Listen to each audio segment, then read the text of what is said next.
देश में कोई भूखा नहीं रहे, केवल बोलिए मत। नागरिकों से कह रहे हैं पड़ोसी को खाना खिलाइए। आप क्या कर रहे हैं जनाब? आपकी सरकार क्या कर रही है? बड़ी बड़ी बातें करना बंद कीजिए, जमीन पे उतरिए और जमीन पे देखिए कि लोगों के साथ क्या हो रहा है। नारेबाजियां नहीं हमारे देश को मदद पहुंचाने वाली। आप नारों को देते रहते हैं, आपका शौक है, उसको पूरा करते रहिए, लेकिन नारों से लोगों का पेट भरने वाला नहीं है। 1.5 से 2 लाख करोड़ का पैकेज चाहिए मिस्टर प्राइम मिनिस्टर। आप पीएम केयर्स में पैसा इकट्ठा कर रहे हैं जो ट्रांसपेरेंट नहीं है, जिसकी जवाबदेही पार्लियामेंट को नहीं दी जाएगी। वो कितना आ रहा है, कहां खर्च हो रहा है, देश जानना चाहेगा। इस देश के अंदर कोई ये आवाज नहीं उठा सकता बताने के लिए कि हमारी क्या जरूरत है। कोई कह नहीं सकता कि सरकार की यहाँ पर कमी है। हम डेमोक्रेसी हैं, अभी डिक्टेटरशिप नहीं है। अगर हुक्मरानों को लगता है कि उन्होंने डिक्टेटरशिप लागू करी है तो वह उनकी सोच होगी, लेकिन हम संविधान के द्वारा अभी भी उसके द्वारा चलाए जा रहे हैं, तो उस संविधान की धज्जियां उड़ाना बंद कीजिए। मिस्टर प्राइम मिनिस्टर, मैं फिर यह कहना चाहती हूं कि आप एफसीआई के गोदामों के भंडार खोलिए और देश में कोई भूखा नहीं रहे, केवल बोलिए मत। नागरिकों से कह रहे हैं पड़ोसी को खाना खिलाइए। आप क्या कर रहे हैं जनाब? आपकी सरकार क्या कर रही है? इसलिए मैं उन मजदूरों का, श्रमिकों का, गरीबों का जो अपने गांवों में हैं, शहर की गरीब बस्तियों में हैं, या जो प्रवासी मजदूर फंसे हुए हैं, मैं उनकी तरफ से गुहार लगा रही हूं कि फिर से इस बात को समझिए कि पब्लिक डिस्ट्रीब्यूशन सिस्टम को सर्वव्यापी करना होगा, यूनिवर्सल करना होगा। उसके बिना हम इस विपदा से सामना नहीं कर पाएंगे। अब एक और समस्या जो सामने आ रही है, आंकड़े डराने वाले हैं। हमारे देश में 2005 से लेकर 2016 के बीच में यह कहा गया था कि 47% लोग जो गरीबी की रेखा के नीचे से, उनको कमती कर दिया गया है। अब तो केवल 27.4% हैं जो गरीबी की रेखा के नीचे रह गए। लेकिन इंटरनेशनल लेबर ऑर्गेनाइजेशन का जो आंकड़ा आया है वो कोई बड़ा आंकड़ा नहीं है, अभी भी अंडर एस्टिमेशन है। वो आंकड़े कह रहे हैं कि हिंदुस्तान के 40 करोड़ लोग गरीबी की बदतर हालत के अंदर पहुंचने की आज अंदेशा हो गया है। इस तरीके के हालात पैदा हो गए हैं। इसलिए ऐसी सूरत हाल के अंदर कैश ट्रांसफर एक बहुत महत्वपूर्ण मुद्दा है और लोगों को भूख से मरने से बचाना एक बहुत महत्वपूर्ण मुद्दा है। और इसके साथ साथ जॉब लॉसेस की हालत और भी खराब होने वाली है। मालिकों के आंकड़े बता रहे हैं 3.5 करोड़ तो टूरिज्म इंडस्ट्री वालों ने बोल दिया कि लोगों की रोजगार जाने वाली है। हर सेक्टर बता रहा है कि उनके यहां कितना रोजगार चला जाएगा। ये मालिक लोगों की जो संस्थान है उनकी तरफ से फिगर्स आ रही हैं। तो जब नोटबंदी के बाद 5 करोड़ के आसपास लोगों का रोजगार चला गया 2019 आते आते, और सरकार को मानना पड़ा, इलेक्शन से पहले वो नहीं माने, इलेक्शन जीतने के बाद वो मान गए कि 45 बरस में सबसे ज्यादा जो 7.1% अनएम्प्लॉयमेंट रेट था वो हुआ है देश में। ये स्वीकार किया सरकार ने। लेकिन आज स्थिति क्या है? आज आंकड़े बता रहे हैं कि 23.4% बेरोजगारी की दर होने वाली है। अगर ये आंकड़े 15 तारीख को इतने बताए जा रहे हैं, आज 18 तारीख है, आने वाले दिनों में ये बेरोजगारी की दर कितनी आगे बढ़ने वाली है हम और आप नहीं जानते हैं। इस हताशा के हालात के अंदर फिर से मैं दोहराऊंगी कि ये महत्वपूर्ण हो जाएगा कि 3-4 महीने लगातार कैश ट्रांसफर की पॉलिसी चलानी पड़ेगी और लोगों को अनाज देने की पॉलिसी को चलाना पड़ेगा।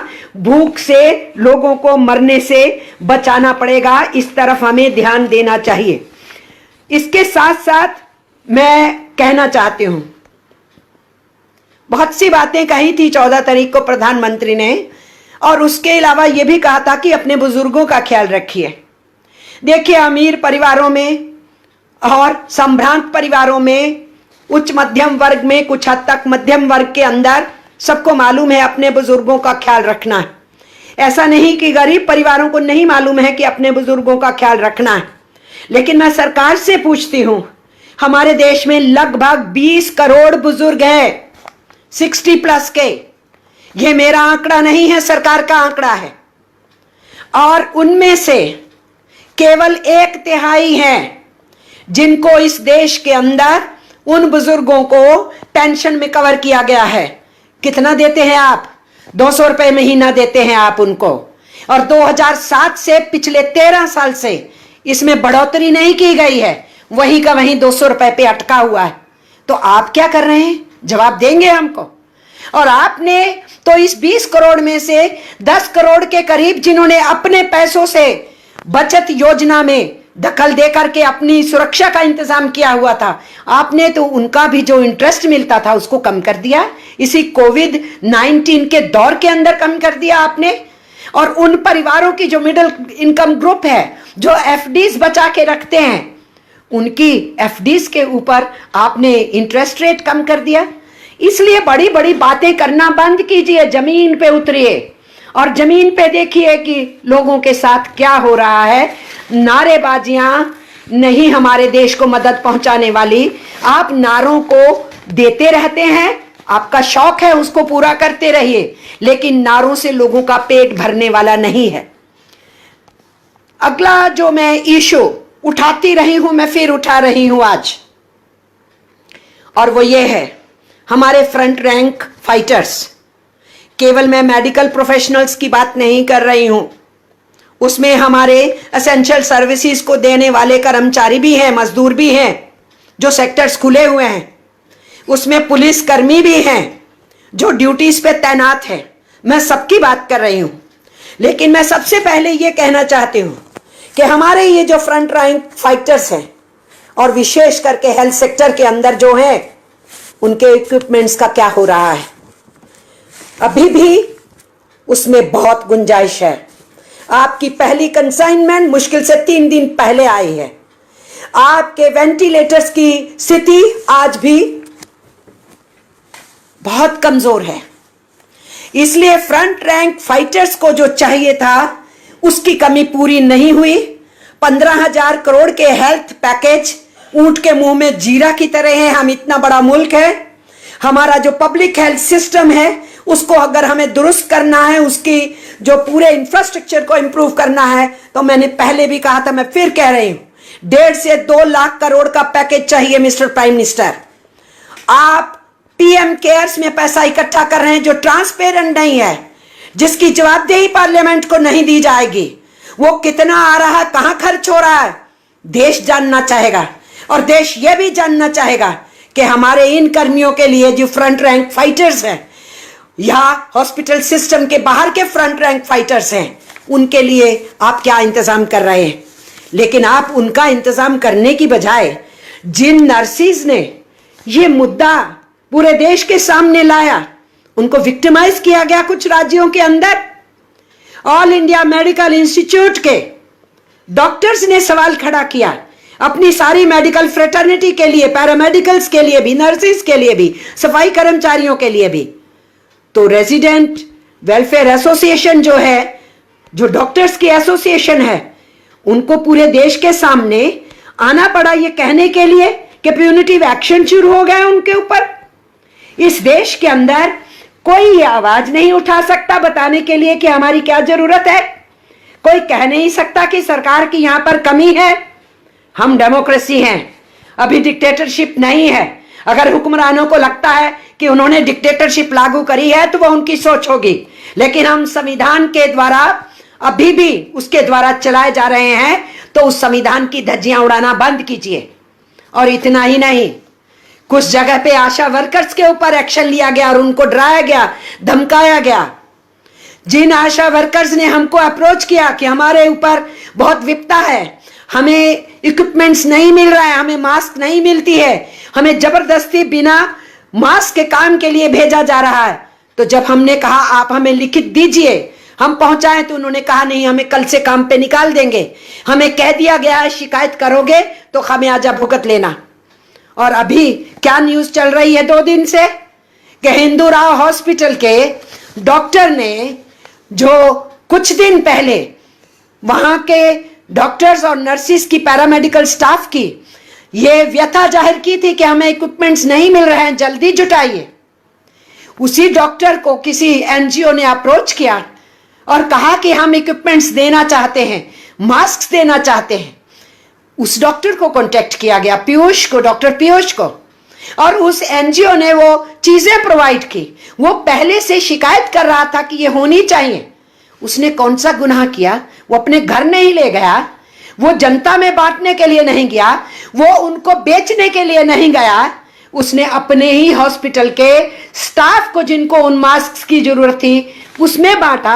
और आप उसको नौकरी से निकालते हैं, आप उसको शो कॉज देते हैं। ये कौन सा रवैया है? हम ये जानना चाहते हैं और इसीलिए हम ये समझ रहे हैं। आवश्यकता इस बात की नहीं है कि जो आप पे उंगली उठाए आप उनके ऊपर एक्शन लेना शुरू कीजिए। आवश्यकता इस बात की है कि अगर कोई कमी बता रहा है तो उस कमी की तरफ ध्यान दे, उसका संज्ञान ले, उस कमी को दूर करें। उसकी जरूरत है। इसलिए ये थोथी बात मत कीजिए कि हम पूरे देश को साथ लेके चल रहे हैं। आप पूरे देश को लेके साथ नहीं चल रहे हैं। आपने तो पार्लियामेंट का साथ भी नहीं लिया है, आपने तो चीफ मिनिस्टर्स को भी नहीं पूछा था। और आज भी चीफ मिनिस्टर्स क्या कह रहे हैं कि हमारी जीएसटी की 4 महीने से किस्त सरकार ने नहीं दी है। आप उनके राशन के भंडार की जितनी उनको आवश्यकता होनी चाहिए नहीं दे रहे हैं। जो ज्यादा बांटने की जरूरत है वो आप नहीं दे रहे हैं। उनके जो जायज उनको पैसा बनता है वो आप नहीं दे रहे हैं। एक के बाद दूसरी सरकार की शिकायतें आ रही, केवल केरल सरकार से ही नहीं आ रही हैं, वो आप पूरी नहीं कर रहे हैं। लेकिन कोई आवाज उठाएगा तो आप उसके ऊपर एक्शन लेंगे। और ये केवल मेडिकल स्टाफ पे ही एक्शन नहीं है, इसी तरीके के एक्शंस हम देख रहे हैं कि अगर पुलिस कर्मियों में से भी किसी ने आवाज उठा दी तो उनको लाइन लगाया जा रहा है। ये सब क्या हो रहा है हम जानना चाहते हैं।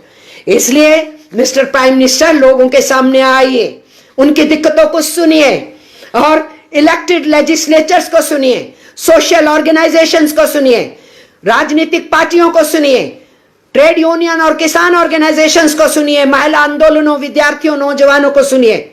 आप नहीं सुनना चाह रहे हैं और ये इस विपदा से लड़ने का तरीका नहीं है।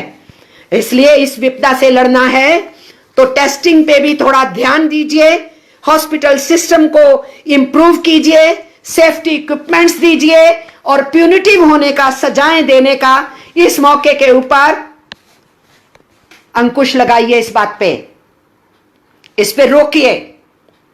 एक तरफ आप कह रहे हैं कि जेलों के अंदर जगह नहीं है, लोगों को निकाला जाना चाहिए, दूसरी तरफ इस वातावरण का नाजायज फायदा उठाया जा रहा है कुछ लोगों को जेलों के अंदर ठूंसने का।